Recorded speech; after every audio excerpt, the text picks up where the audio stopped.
School અત્યારમાં આવી ગયો છું. બપોરનો 1 વાગી ગયો છે અને આજ વાડામાં બાવળ હતા એ વાઢી નાખ્યા છે. એક કોઈથી થોડું હતું એ વાઢી નાખ્યું, એના કોટા પડ્યા છે. આ બાવળ કાપી નાખ્યો, હાવ થોડો હતો એ.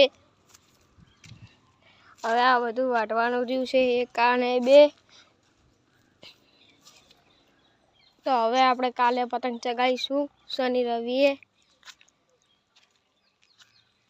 તો હવે તમને આ બાવળ ઉપરથી ચડીને બતાવું કેવું લાગે. ગાઈસ, બાવળ ઉપરથી આવું લાગે છે.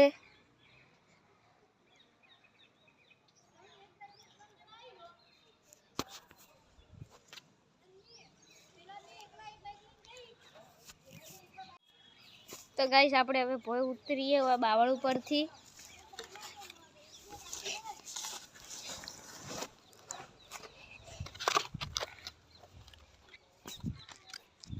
તો આપણે રવિવાર આવશે એટલે વળી બીજી ફીરકી લઈને નવા ઘરે પતંગ ચગાવવા જઈશું. તો રવિવાર આવે એટલે જઈશું. આ તો બ્લોગ એન્ડ કરીએ આપણે.